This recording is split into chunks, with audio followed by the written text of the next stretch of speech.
my goodness. Where are we? Who are we? And what is happening? So, firstly, Tina. And I'm Craig. Welcome to our very first podcast. T's and C's apply. Now, is dit die oulike? Very.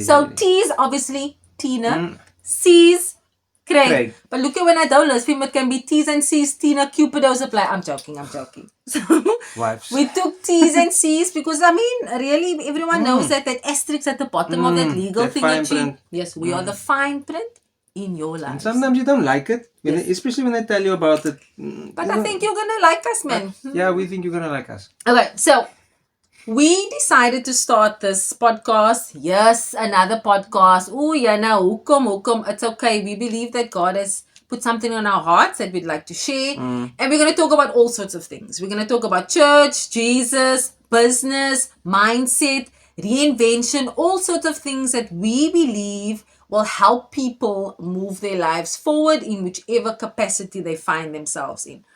We don't know yet at this stage if we're going to have guests, but for now, you got T's and C's apply. And that one looks smart as well. Yo, It's sponsored. I am getting very hot, but I think it's menopause maybe. Now, we repeat that.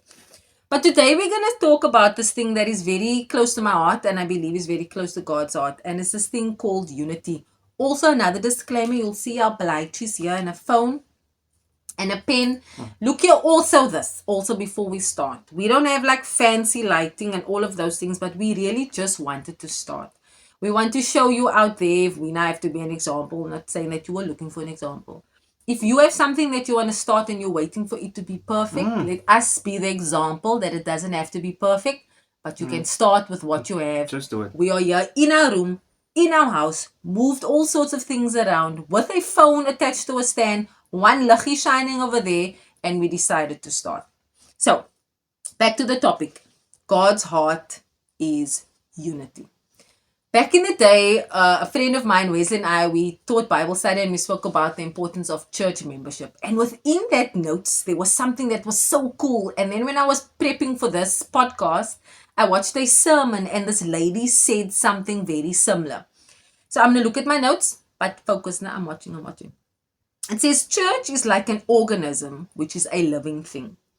Different systems and organs work together to sustain the life of this living thing. An organism has a cell structure, and these cells form tissues like muscles. These tissues form organs like our heart, our liver, our kidneys. These organs form systems like our digestive system. Then the organ system works together to form the organism as a whole. Now, if you remember in the Bible, it's actually in 1 Corinthians chapter 12 where it says the Bible is compared to a body that has many members. And these billions of individual cells work together to form this one single organism, which is a living thing, which is the church. Now, my question is, what happens if one cell decides to go rogue or renegade? In a medical terms, this is called cancer. Now, I know this is a very sensitive topic. I have lost very many dear people to my heart from cancer, and I'm sure there are those of you fighting this disease right now. But we thought this is a perfect example to use to understand how the disunity is actually taking place within the church today. So what happens is this renegade cell goes out on its own, and it reproduces after its own kind. And if it is not caught in time, it's like the cancer spreads. But if it is interrupted, then something can put a stop to it. But now Satan is sitting back and going, no, sorry man, this is the plan. The plan is to try and reproduce cells that will create after themselves that does not form part of the living organism, which is the body of Christ. But we need to become aware. We need to maybe look, turning my page, step out of our bubbles to see that there actually are things that are going on that is not so great. The sermon that I was watching, this lady actually said the silent killer of the church today is this thing called disunity. And honestly, from where I'm sitting, it does not look that great. It's just there's lots of division. But before we delve into where we are now, before we look at what does 2025 look like, maybe even 2024, I thought it would be great. Craig and I thought it would be great that we just take a step back to look at where we started. And for that, I'm not that person, man. Craig studied lekker, was lekker hard. So he's going to delve into or take a look into the history of the church so that we can understand how the history still impacts us now in 2025. Wow, thanks, Tina. That was quite an introduction there. A very nice one there from a lovely lady that I know personally. So I'm going to try and explain what has happened in the past, because I think the past in this case is also really affected by what we see currently. And initially in the first to the 5th century, we see the new church or the early church being created. We see the day of Pentecost, and we see 3,000 people getting saved, and from there they are observing communion, they're having fellowship and worship together regularly. They are also providing for each other by, some people were selling their properties so that there was no one lacking anything. And this is all under the watch of the apostles. So the apostles were there to provide an oversight. Certain churches were created where you then had elders and deacons being the people leading it, like I said, with the oversight of apostles as well. And generally the church grew in this way. So you'd find churches, from initially meeting people's houses to have a church setting in certain places, and then even from a regional point of view, and these churches even networked as well. So we really see unity within sort of a decentralized type of structure. And from about the 5th century, we encounter the Roman Empire being very influential. Someone like Constantine, where he came in and he was good for Christianity, where people were I don't say this, persecuted before as Christians, and he really aided in putting a stop to that. So it was good, and good in terms of getting the church actually structured in a way that for years to come they'd still be around, which they are. At the same time also, he possibly used the church, as a pawn for his political powers as well. So there wasn't really a separation between state and church. And from that point on, we see in 105 AD, we see a big schism called the Great Schism. It's really between the East and the West Church. And the main things that they had an issue with was something like papal leadership. So when I say that, we're talking about the Roman Catholic Church having the Pope as the main figurehead, after Saint Peter as the one who is the divine authority and is the high priest. And there would have to be sacraments, and there's this way of making sure that you're attending church, and that by doing some of these works that you then attain your place in heaven. And the schism really came about because of that, because there was disagreements on Trinity theology as well. And I think also when you look at the Reformation really coming in the 16th century, they were saying like, look, we need to focus more on Scripture. It's not about just traditional hierarchies, about you and your church structure, and we have to do these works. It's not about that. We're justified by faith in Christ, and by virtue of that, we also have the priesthood of all believers. So we don't actually need someone to intercede and access on behalf of us, a human priest. We have Jesus for that. And that was really the argument that they had. And from there, we actually see that there were a lot of denominations actually coming from that. So Anglicanism, Lutheranism as well, so to mention a few. So that's what we've seen then. And as we see it now, there's lots of different denominations. I mean, we looked at a church list just in South Africa the other day, and if you see the list there, Protestant, yes, but under Protestant there's so many other things that we find right now. But that just gives us an indication of where the big split came from. And then furthermore, other splits came because of some of this doctrinal beliefs that we have and differences that we have around those things. Wow, guys, I feel like I am now Christianity higher grade after that. No, I'm joking, but it really is very important to understand where we come from, because these things still speak to us today. It still shows up in how we operate and how we do things currently in 2025. So we took that step back to make us understand what took place and where we are now. So to me, I was asking myself, okay, what does this disunity look like now as we currently sit in 2025? And I have a few things that we're gonna delve into some of them, and some we're just merely gonna list because many of the things Craig actually mentioned in the history of the church that he just spoke about now, like doctrinal beliefs. There are very many different doctrines that people believe. So they read the Bible and they get their own revelation. Like we read the Bible, we get our revelation. So there's a disunity there. There's also cultural differences.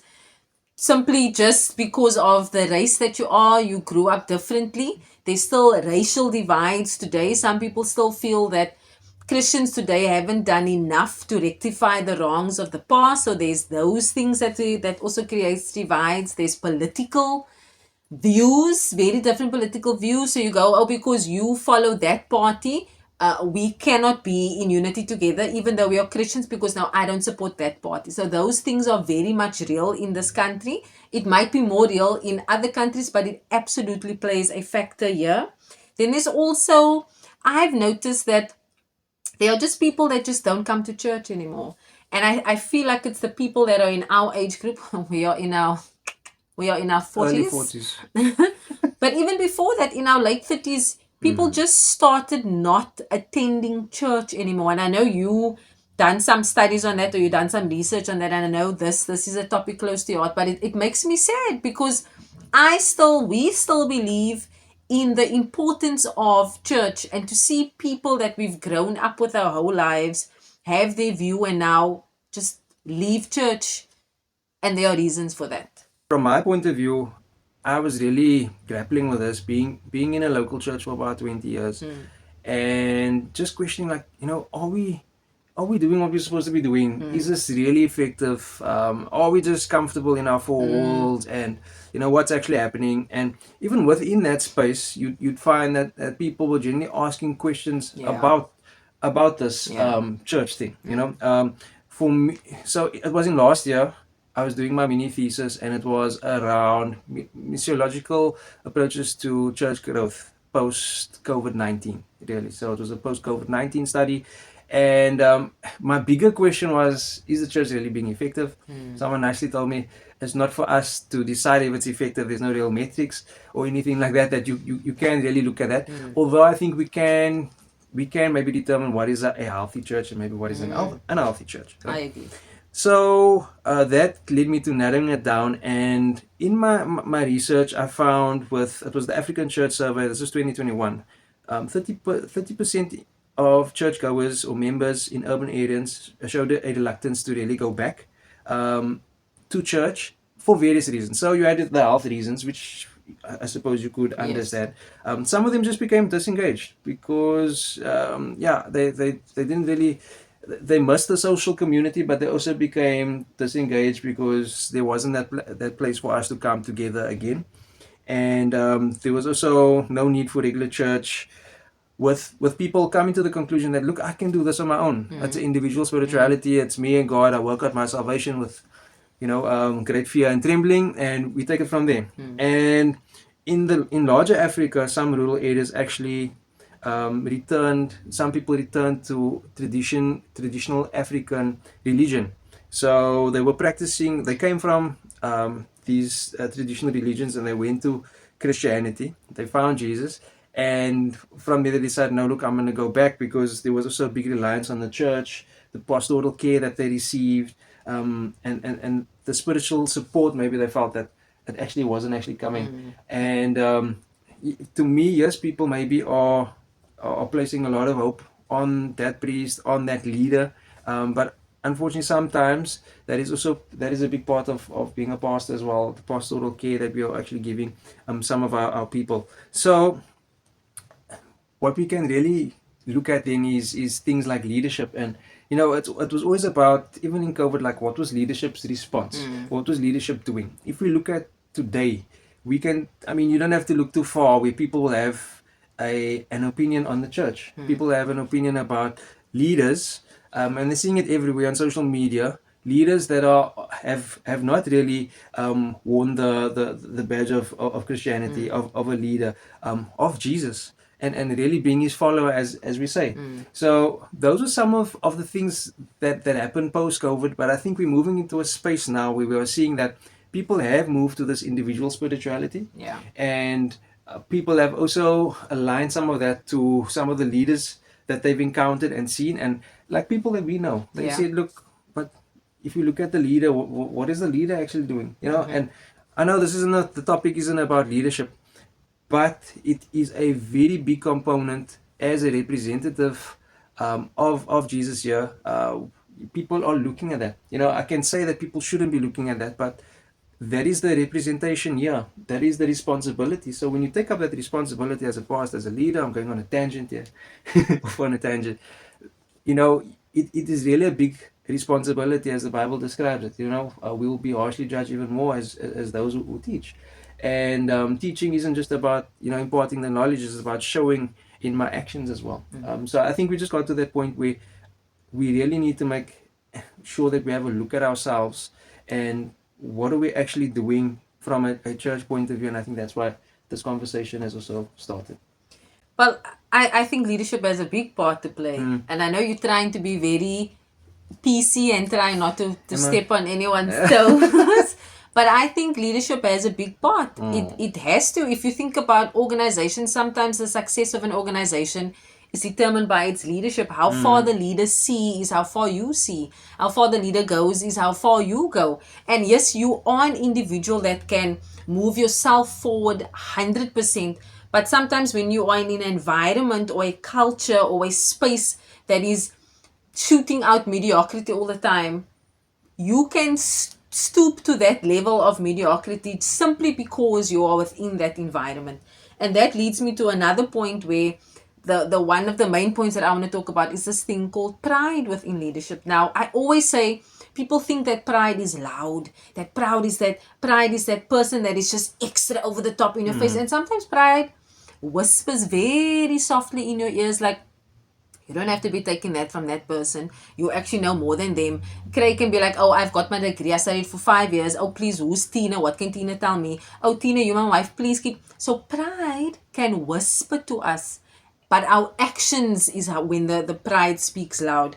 So I always love to share the story of the Titanic. I won't share the whole story. But people think the Titanic, which was the unsinkable ship, sunk because it hit an iceberg. It did not. It hit the iceberg because people thought, no, man, we don't have to take precautions. Oh, no, we're cool here on this side of life. It was leadership, it was pride, it was arrogance, and that is why it hit the iceberg. Even we watched a movie called Deepwater Horizon. Now, it's not just a movie, it is based on true lives thing, this big oil spill in the middle of the ocean. It was real, and if you go and watch that movie, if you read the history, there's a lot of man-made pride decisions that was running that, and that is where the disaster came from. Now you go, Tina, there is examples in the world that doesn't apply to us. No, my friend, there are examples that are in the Bible. Now, I know people talk about Esther. Now, I love Esther. But my guy in the story, in the book of Esther, honestly, my favorite guy is Mordecai. I don't know why, but me and Mordecai, I think we could have been friends in another life. But Mordecai was very, very instrumental into getting Esther to where she was and changing the whole history for the Jews. But there was a guy called Haman. I don't know if I'm saying his name correctly. Just go with it. Haman. Haman. He plotted against the Jews to eliminate all of them because he disliked Mordecai so much. He couldn't stand it. He was like, look here, Mordecai's not going to be the man. I'm going to be the man. So he plotted against them, and you know what happened? He built this thing that was supposed to take Mordecai out, but he ended up on that thing being taken out that he built for Mordecai. That was pride. A very common example, if we think about, is Saul. Now, I mean, Saul killed his, David killed his, and Saul was like, oh no, I'm not having this. Who's David? I mean, David was now this other little guy. No, they came here with these stones. I am better than David. And we know the story of Paul.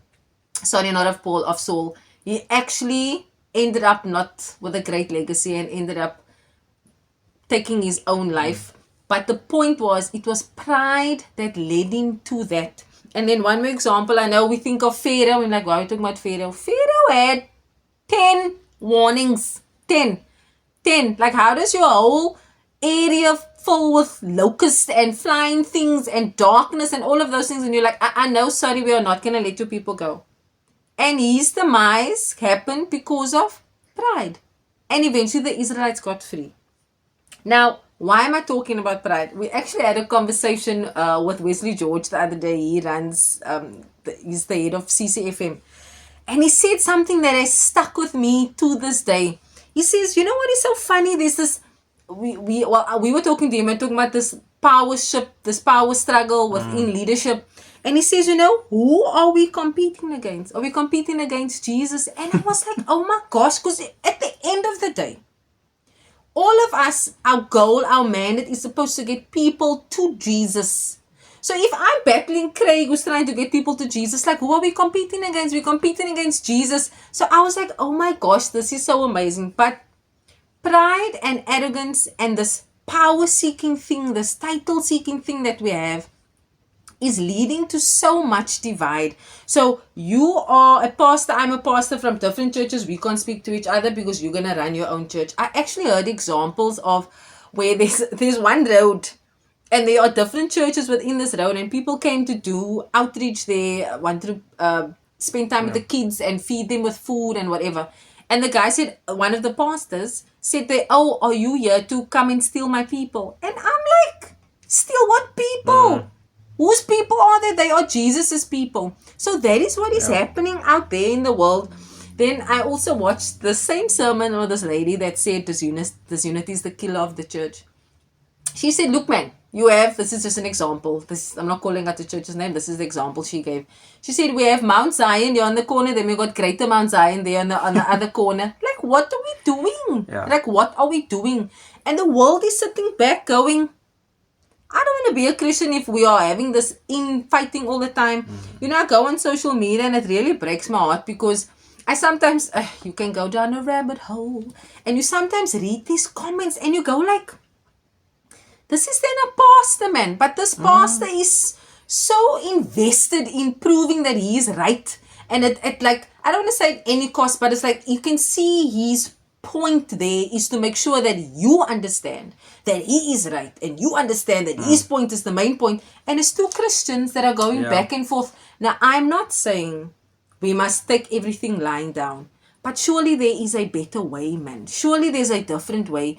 And many times we use this, we are defending our faith as an excuse to justify what we are doing. My thing is just this. Our thing is just this.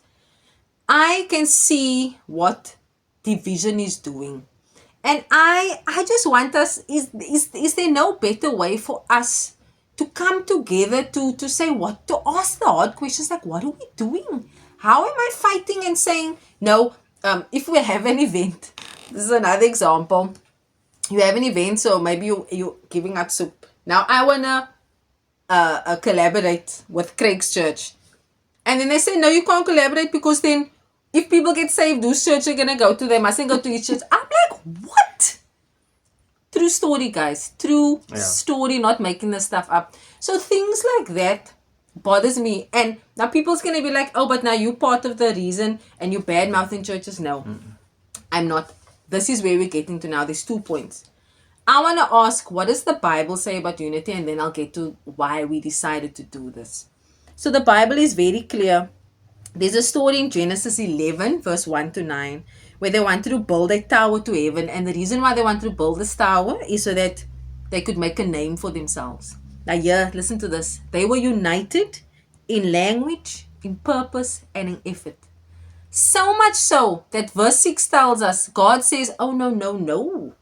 This people of one voice, one language, nothing is going to be impossible for them. Why? Because they are united. So you know what he needed to do? He gave them different languages to confuse them for this tower to heaven. Not give their name, to make their name great. But they weren't even Christians, man, or saved if you want to use whatever terms. They weren't the Israelite, whatever term you want to use, because now people say, they were in Genesis, so they weren't saved. My point is, they weren't following God. And if they knew the power of oneness to come together to build that, what does it say about us, man? We need to then know that unity is very important. I'm turning my page. John 17 verse 20 to 23 says, my prayer is not for them alone. I pray also for those who will believe in me through their message, that all of them may be one. Father, just as you are in me and I in you, then the world will know that you sent me and have loved even them as you have loved me. Psalm 133 verse 1 says, how good and pleasant it is when God's people live together in unity. You can read Ephesians 4 verse 2 to 6, 1 Corinthians 1 verse 10, Philippians 2 verse 2 to 4, Acts 2 verse 1 to 4, and. The point is, God's heart is for unity. Now, I know people are different. People have different ways of doing things. So I'm not talking about that. I'm not talking about unity is we must all like the same things. That's not unity. The stuff that Craig like, I don't like, but we married. That doesn't mean there's this unity just because he likes Man United Best team in the world. and I don't. Do you understand what I'm saying? But if our hearts and if our mind is one, there is nothing that is impossible. Now, many people have told me that I'm naive over the years, and many people, when I brought this to some people's attention, they said, oof, this is a very tall order. This is, I don't know about that. And that's okay. But my heart is still very much for us coming together as one. So I suppose that leads us to this thing called our call to action, or why we're doing this first podcast like this, is we don't have we don't have the answers. We don't have all the answers, but we just want to have a conversation. We want to see if people from different denominations can come together in a room. Now, you must also understand, we believe that Jesus is the only way, that Jesus is the way to the Father. So if there are people that believe that Jesus is the only way and is noticing that there is this unity, how about we come together? We just want to have a conversation. We're not out here. We're not going to put things together and laws and rules. No, we just want to find out, are we able, Church A and Church B, who loves Jesus, who wants to bring people to Jesus, can we work together on something? Can your youth and my youth come together and do something? Does it matter who gets the salvation? The point is, there's a salvation. Does it matter whose church they go to? So we just want to start a conversation, create a space, networking, if you want to call it that. It's not really networking, but create a space for people to come together and have a conversation where we have different tools and different resources that we want to bring to the leaders and the pastors and say, look here, let's try this. Let's ask ourselves hard questions. Do we have pride? And I promise you, many of us, we don't take the mirror and look to ourselves because it's not so lekker, it's not so hard. So I want us to come together. We want us to come together and start a conversation. We want to talk about the things that are hard, the things that are challenging. We want to talk about being honest and how we can move these things forward. Now, I know the world is very big. Now, I'm not out here going, we need to solve the whole world. But we can solve the world that we have impact on. So even if there's 5 people in the conversation, we're going to start the conversation and move from there. We're not waiting here for a crusade. There's nothing wrong with crusades, but that's not what we're looking for per se. We're looking for few people, pastors, leaders, come together, have the conversation. And we're looking at Saturday the 3rd of May. We don't have any other details for now. We just want to put it out there. It's a 2-hour conversation. We'll have something to eat, some coffee, tea, and we're just going to chat. We're going to come with some things that we think we can add value. We want to hear what you have so that we can try and move this thing forward. So that when the world looks at us in oneness, they actually see Jesus, man. At the end of the day, the world is lost. And our desire is to make people understand that Jesus is the way, the truth, and the life. That if they allow Him to come into their hearts, that their lives will actually be changed. Will there be challenges? Yes. But their lives will forever be changed. And we believe that if we come together, even though it sounds very impossible, it sounds like a tall order, it's all right. We want to at least put dip our toe in the water and start the conversation. So yeah, I don't know if you have anything else to add. No, I just think that to what you're saying was, I think it's really about what God has given to us and asked us to look after. Yeah. And We want to become multipliers of His hope, of His love, and everything that He is. And however that takes, sometimes it means me reaching out and collaborating with a group of people or with someone that can actually help me do that multiplication, which happens faster. Yes. That's what we want to talk about, and that's where we want to be. So yeah, we challenge you. We dare you. Come. And on that note, with that day, with that challenge, we want to say thank you so much. Look here, this wasn't perfect. We know. But we're starting out. We're like, why wait till we have everything when we can start now with what we believe God is telling us to do? And we're putting it out there. So this is our first podcast. It might first appear on YouTube, so don't judge us. But we're working on all of that goedekes behind the scenes. Some snippets and stuff. Yes. But thank you so much for listening. I am Tina. I'm Craig. And this is T's and C's Apply.